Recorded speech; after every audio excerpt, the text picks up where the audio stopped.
오늘 우리에게 주신 하나님의 말씀은 로마서 8장 18절에서 26절 말씀입니다. 생각하건대 현재의 고난은 장차 우리에게 나타날 영광과 비교할 수 없도다. 피조물이 고대하는 바는 하나님의 아들들이 나타나는 것이니 피조물이 허무한데 굴복하는 것은 자기 뜻이 아니요 오직 굴복하게 하시는 이로 말미암음이라. 그 바라는 것은 피조물도 썩어짐의 종 노릇한 데서 해방되어 하나님의 자녀들의 영광의 자유에 이르는 것이니라. 피조물이 다 이제까지 함께 탄식하며 함께 고통을 겪고 있는 것을 우리가 아느니라. 그뿐 아니라 또한 우리 곧 성령의 처음 익은 열매를 받은 우리까지도 속으로 탄식하여 양자될 것 곧 우리 몸의 속량을 기다리느니라. 우리가 소망으로 구원을 얻었음에 보이는 소망이 아니니 보는 것을 누가 바라리요. 만일 우리가 보지 못하는 것을 바라면 참음으로 기다리지니라. 이와 같이 성령도 우리의 연약함을 도우시나니 우리는 마땅히 기도할 바를 알지 못하나 오직 성령이 말할 수 없는 탄식으로 우리를 위하여 친히 간구하시느니라. 아멘. 오늘은 환경주일입니다. 환경과 관련해서 우리가 잘 아는 세 가지 사건이 있습니다. 첫 번째 사건은 봄꽃 무질서 개화 사건입니다. 봄꽃이 필 때 다 질서에 따라 핍니다. 처음에는 매화가 피고 산수유가 피고 또 목련, 개나리, 진달래, 마지막에 뭐가 필까요? 벚꽃이 피죠. 벚꽃이 피고 이제 봄꽃들은 다 이제 사라져 갑니다. 그런데 이 질서가 뒤죽박죽이 되었습니다. 기온이 오르면서 봄꽃들이 너나 할 것 없이 먼저 피겠다고 그렇게 앞서 핍니다. 올해도 벚꽃이 작년보다 열흘이나 빨리 피었다고 합니다. 두 번째 사건은 꿀벌 실종 사건입니다. 꿀벌도 겨울잠을 자죠. 서로 뭉쳐서 그렇게 겨울을 지냅니다. 이걸 봉군이라고 합니다. 이 봉군이 풀리면 이제 겨울잠이 끝나면 봄꽃을 찾아 나섭니다. 꿀을 찾아 나서는 겁니다. 그런데 봄꽃이 없어요. 꽃이 너무 빨리 지고 너무 빨리 사라지기 때문에 벌들도 지금 사라져가고 있습니다. 하나님께서 꽃과 그리고 꿀벌이 같이 만날 수 있도록 창조하셨는데 그게 하나님의 설계인데 꽃이 너무 빨리 피기 때문에 기온이 올라서 꿀벌들도 사라지는 것이죠. 세 번째는 오징어 집단 가출 사건입니다. 동해안 오징어가 사라져 버렸습니다. 2020년에 동해안 오징어가 8,600톤이 잡혔습니다. 그런데 4년 후에 2024년에는 850톤, 4년 만에 10분의 1이 줄었습니다. 그 많던 오징어가 다 어디 갔을까요? 우리나라 바다가 너무 뜨거워서 지금 다 북쪽 바다로 옮겨갔다고 합니다. 여러분, 재미있게 표현했지만 정말 가깝게 우리가 체감하고 있는 것들입니다. 우리나라는 뚜렷한 사계절이 자랑인데 봄과 가을은 점점 짧아지고 있습니다.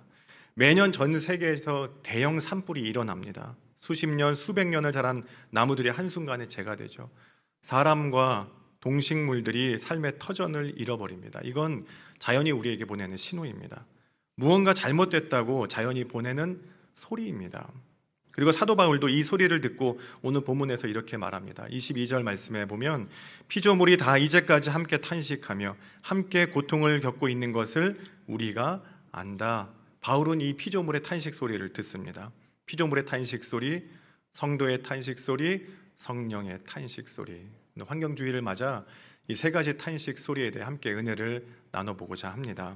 첫 번째는 함께 아파해야 한다는 겁니다. 22절 말씀 화면에 보면 같이 읽어봅니다. 피조물이 다 이제까지 함께 탄식하며 하나님은 천지를 창조하실 때 사람만 만드신 건 아니죠. 모든 창조물들도 다 같이 만들었습니다. 하나님과 사람들의 이야기가 있습니다. 그런데 다른 피조물들의 이야기도 있어요. 성경 안에는 그런 이야기들이 있습니다. 이스라엘 민족들이 애굽에서 나와 광야로 갑니다. 한참을 걸어가는데 애굽 사람들이 죽이려고 쫓아옵니다. 하나님께서는 앞에 있는 홍해 바다에게 갈라지라고 명령하십니다. 그러자 바다가 갈라져 길이 됩니다. 바닷길 위로 이스라엘 민족들이 걸어갑니다. 그리고 이제 가나안 땅에 들어가려고 요단강을 건널 때였습니다. 언약궤를 맨 제사장들이 그 발을 물에 담갔을 때 요단강이 양쪽으로 열리게 됩니다. 하나님께서 강을 갈라지게 하셨습니다. 여호수아가 기브온 전투에서 기도했을 때 해가 중천에 머물러서 해가 종일토록 내려오지 않게 하셨습니다. 해에게도 명령하셨을 때 해가 하나님 말씀에 순종합니다. 히스기야가 기도했을 때에도 해시계의 그림자가 뒤로 10도나 물러가는 사건이 있었습니다. 하나님께서 천지 만물에게 말씀하셨을 때 그 모든 천지 만물이 하나님 말씀에 순종합니다. 하나님 만든 피조 세계가 있습니다.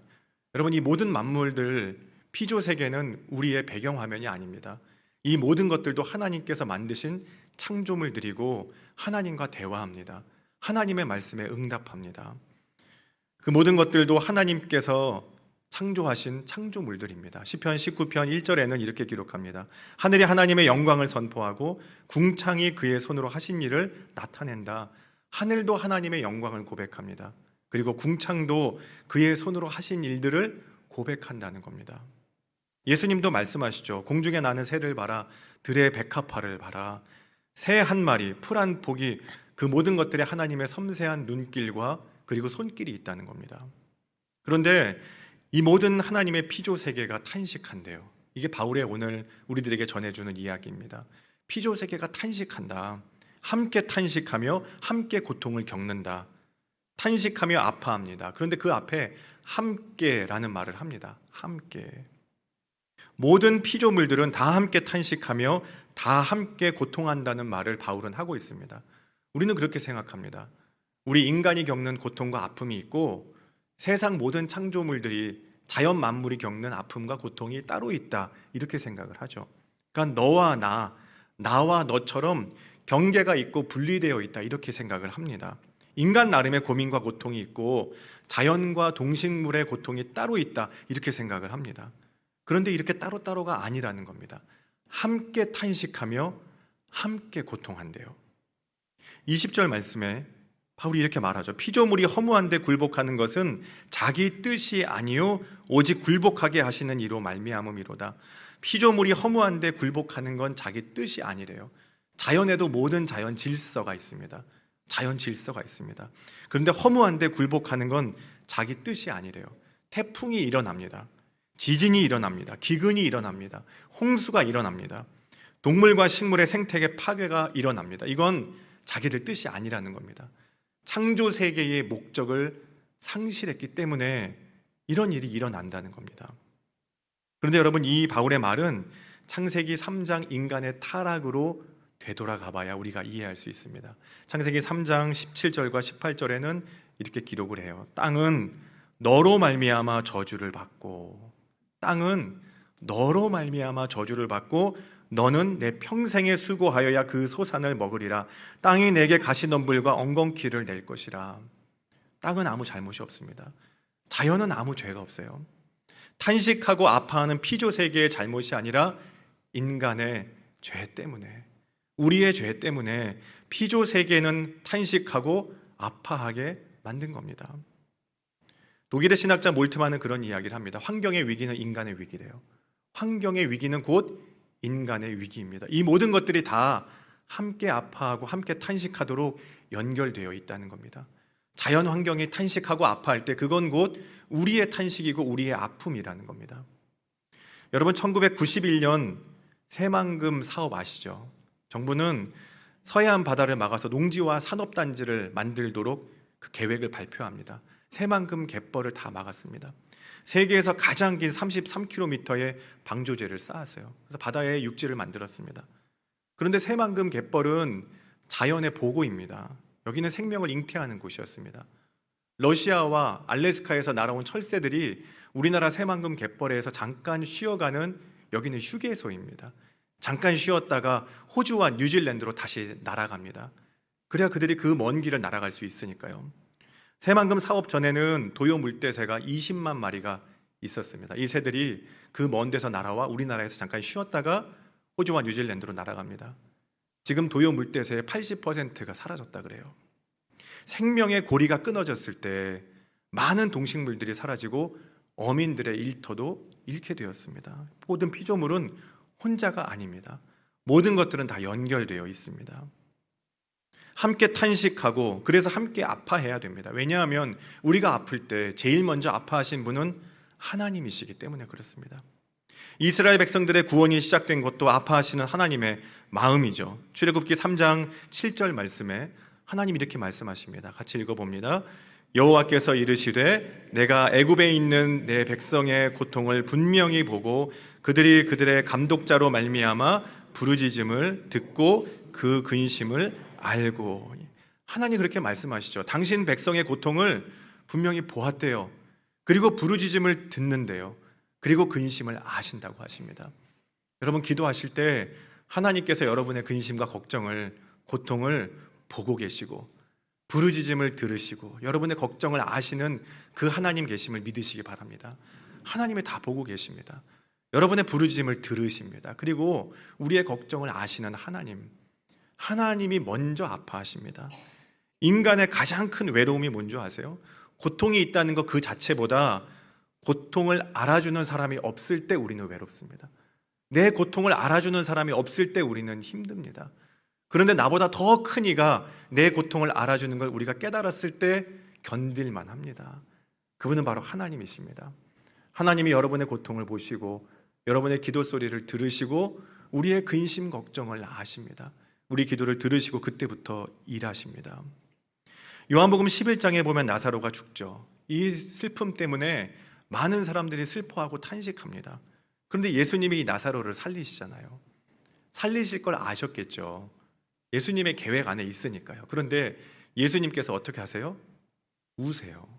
우십니다. 요한복음 11장 33절에 보면 예수께서 심령에 비통히 여기시고 불쌍히 여기셨다. 이렇게 기록합니다. 그리고 35절에 예수께서 눈물을 흘리시더라. 예수님이 나사로를 살리실 계획이 있으셨습니다. 그런데 먼저 그들의 슬픔 가운데 함께 하셨습니다. 함께 아파하셨습니다. 그렇게 그리스도인들은 모든 피조세계의 탄식과 고통에 함께 아파해야 합니다. 함께 아파할 때, 함께 고통할 때, 함께 슬퍼할 때 그 고통은 고통으로 끝나지 않습니다. 왜냐하면 환난은 인내를, 인내는 연단을, 그리고 연단을 소망을 이루어내는, 그게 바로 그리스도인들이 경험하는 고통이기 때문에 그렇습니다. 여러분 피조세계의 탄식, 우리 모든 주변 이웃들의 탄식, 그 고통 소리를 듣고 함께 아파하는 여러분 되시길 소망합니다. 두 번째로 돌봄의 사람이 되라는 겁니다. 19절 말씀 우리 같이 읽습니다. 피조물이 고대하는 바는 하나님의 아들들이 나타나는 것이니. 피조세계가 간절히 기다리는 게 있대요. 누군가를 간절하게 기다린대요. 누구예요? 하나님의 아들들이래요. 하나님의 아들들. 14절에도 이렇게 말씀합니다. 무릇 하나님의 영으로 인도함을 받는 사람이 곧 하나님의 아들이라. 하나님의 영, 성령의 인도함을 따라 하나님을 아버지라 부르는 사람이 하나님의 아들이래요. 그럼 하나님의 아들들이 누구예요? 성령의 인도함을 따라 살아가는 여러분들이십니다. 그리스도인들이에요. 우리가 하나님의 아들들입니다. 그러면 피조세계가 왜 우리를 기다리는 걸까요? 우리가 환경운동가가 되기를 기다리는 걸까요? 우리가 자연보호 운동하기를 기다리는 걸까요?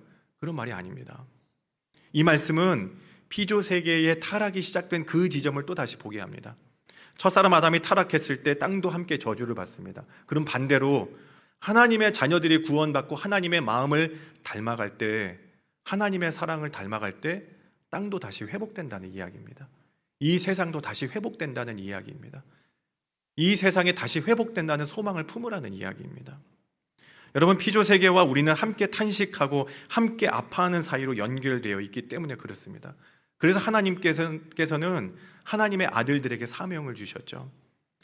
창세기 2장 15절에 여호와 하나님이 그 사람을 이끌어 에덴 동산에 두어 그것을 경작하며 지키게 하시고. 이게 바로 돌봄의 사명입니다.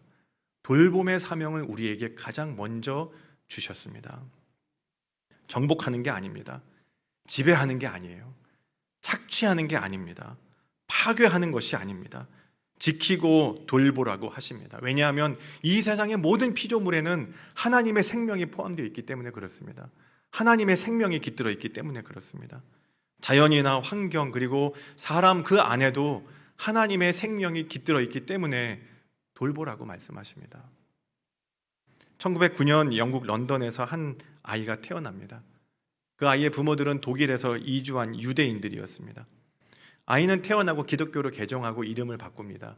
니콜라스 윈턴이라는 이름으로 바꿔요. 29세의 젊은 금융인으로 살아가던 어느 날 겨울 스위스로 스키 여행을 떠나려고 합니다.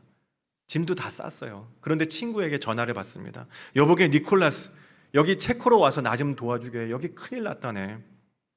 니콜라스 윈터는 바로 체코로 향했습니다.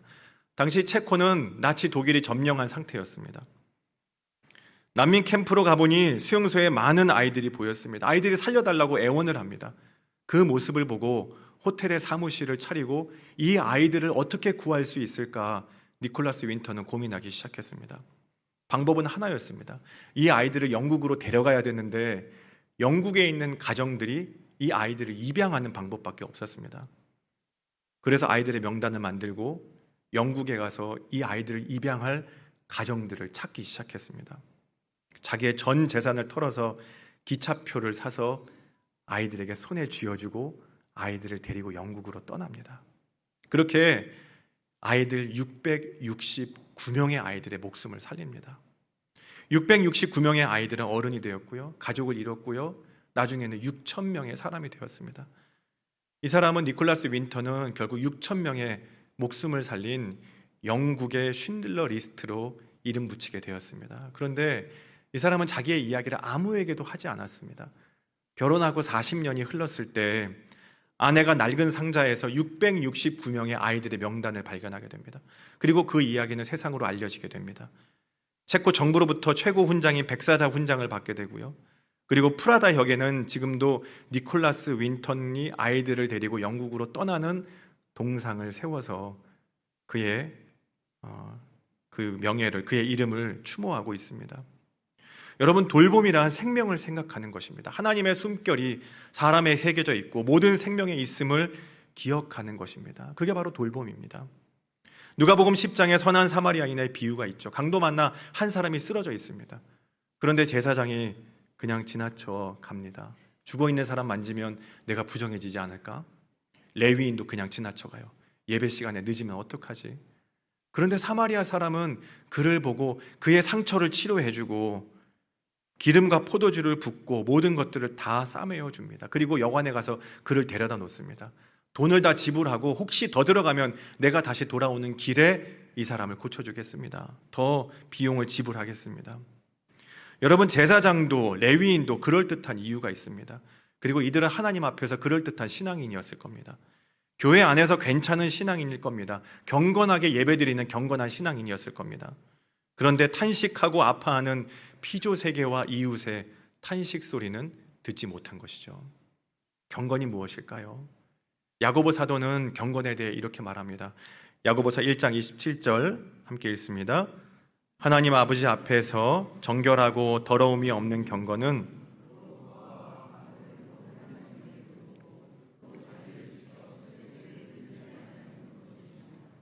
경건은 곧 고아와 과부를 그 환난 중에 돌보고 자기를 지켜 세속에 물들지 아니하는 이것이니라.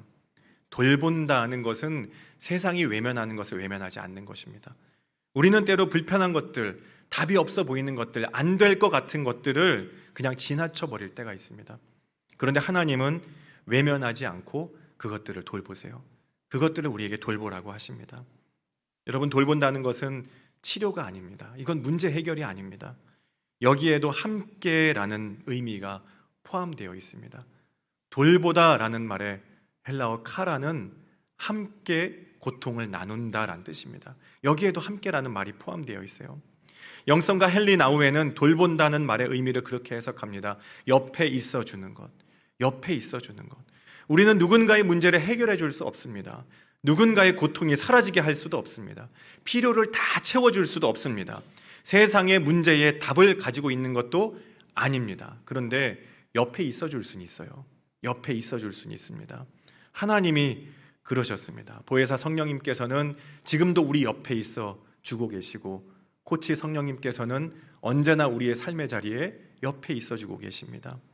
고통과 쓴뿌리와 갈등과 죽음과 죄의 문제까지 우리가 해결할 수 없는 모든 문제들에 예수 그리스도를 통해 우리를 돌보시는 하나님, 우리를 돌보시는 주님, 그분이 바로 우리의 하나님이십니다. 세 번째로 성령의 탄식으로 기도하라라는 말씀을 우리에게 가르쳐 주십니다. 26절 말씀 같이 읽습니다. 이와 같이 성령도 우리의 연약함을 도우시나니 우리는 마땅히 기도할 바를 알지 못하나 오직 성령이 말할 수 없는 탄식으로 우리를 위하여 친히 간구하시느니라. 여러분, 우리는 연약합니다. 내 힘으로 누군가를 도울 수가 없어요. 피조 세계를 돌본다는 건 힘이 듭니다. 내가 이렇게 열심히 자연을 보호하려고 노력해봤자 무슨 소용이 있을까? 내가 이렇게 애를 써봤자 세상이 바뀔까? 거대한 세상이 바뀔까? 그런 생각이 들 때도 있습니다. 우리의 돌봄은 너무나 작고 우리의 힘은 턱없이 부족합니다. 그때 성령의 탄식 소리를 들어야 됩니다. 지구가 심각하게 망가지면 다른 행성으로 이주해서 살자, 그렇게 말하는 사람들도 있더라고요. 1991년 미국에서 바이오스피어 2라는 프로젝트가 진행되었습니다. 사막, 바다, 이 지구상에 있는 모든 것들을 똑같이 만들어서 과학자 8명이 그 안에 들어가 살았습니다. 그 안에 살기 시작한 지 2년도 안 되었을 때 18개월 만에 이 프로젝트는 실패로 돌아갔습니다.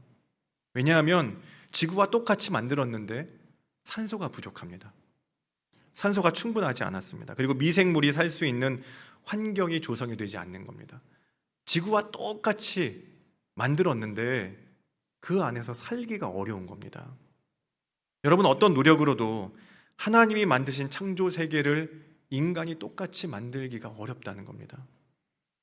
아니면 끝까지 소비해도 된다는 그런 사람들도 있습니다. 통계를 보면 지금 추세라면 앞으로 석유는 42년, 또 천연가스는 60년이면 고갈된다고 하죠. 그렇게 지구를 아예 버리고 떠나거나 그냥 끝까지 이 상태로 지구를 다 소비해버리거나, 그게 이 세상이 말하는 그런 이야기죠. 이 세상의 대답입니다. 그런데 그리스도인은 예수 그리스도의 십자가에서 소망을 찾아야 됩니다. 예수님이 십자가에 달리셨을 때 군병들이 가시나무를 엮어서 그 가시관을 예수님의 머리에 씌워줍니다. 그 가시는 인간이 타락했을 때 땅이 저주를 받아낸 가시덤불과 엉겅퀴였습니다. 그러니까 인간의 죄로 생겨난 이 땅의 저주까지 예수님은 담당하셨습니다. 예수님은 우리의 죄만 짊어지신 것이 아니라 피조 세계의 모든 저주도 담당하신 분이 바로 예수님이십니다. 그래서 무너진 창조 질서의 회복도 예수님의 능력에서 시작합니다. 예수님의 능력으로부터 시작합니다. 생명과 회복을 구하며 우리는 기도하기 시작해야 됩니다. 그런데 우리는 무엇을 기도해야 될지 모를 때가 너무나 많이 있습니다. 그래서 성령님의 탄식하심이 필요합니다. 오늘 본문에 보면 말할 수 없는 탄식으로 라는 말이 있습니다. 이 말은 인간의 언어로는 담을 수 없는 깊은 신음입니다. 우리의 탄식은 원망과 후회입니다. 사람의 탄식은 아픔과 절망입니다. 그런데 성령님의 탄식은 말로 다 할 수 없는 애통함으로 우리를 위하여 간구하시는 애통함입니다. 그래서 내가 하는 기도는 아무리 잘해도 항상 반쪽짜리 기도예요. 내 탄식은 너무나 힘들고 어려움을 구하는 기도죠. 내 탄식은 원망과 후회입니다. 하지만 성령님의 탄식은 하나님의 뜻대로 하는 탄식입니다.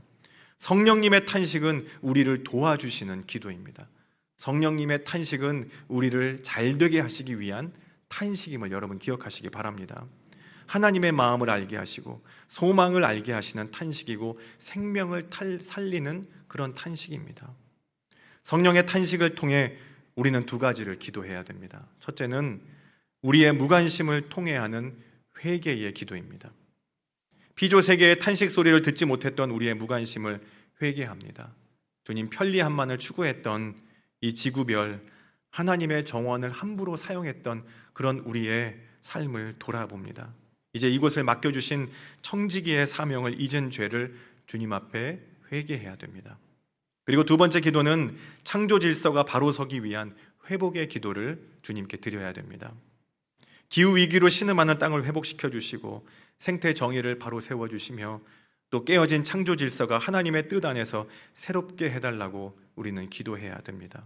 여러분, 피조물은 고통으로 탄식하고요, 우리는 우리의 연약함으로 탄식합니다. 하지만 성령님은 우리를 위해 회복과 소망으로 탄식해 주십니다. 하나님은 인간의 탐욕으로 망가진 이 창조 세계를 결코 포기하지 않으십니다. 그렇기 때문에 우리도 포기하지 말고 절망하지 말라고 말씀하십니다. 피조물이 고대하는 바는 하나님의 아들들이 나타나는 것이니 지구를 부탁하신 하나님의 부탁을 기억하며 하나님의 아들로서 함께 아파하고 또 함께 돌보고 함께 기도하는 믿음의 사람들 되어 이 땅을 돌보고 이 땅을 가꾸며 하나님의 창조의 정원을 다시 생명을 살릴 수 있는 그런 저와 여러분 되시길 간절히 축원합니다. 창조주 하나님 아버지, 기후위기와 생태계의 신음 앞에서도 무관심했던 우리의 죄를 용서하여 주옵소서. 성령님의 탄식에 귀를 기울이며 창조 세계를 돌보고 회복을 위해 기도하는 하나님의 백성들로 살게 하여 주옵소서. 예수님의 이름으로 기도합니다. 아멘.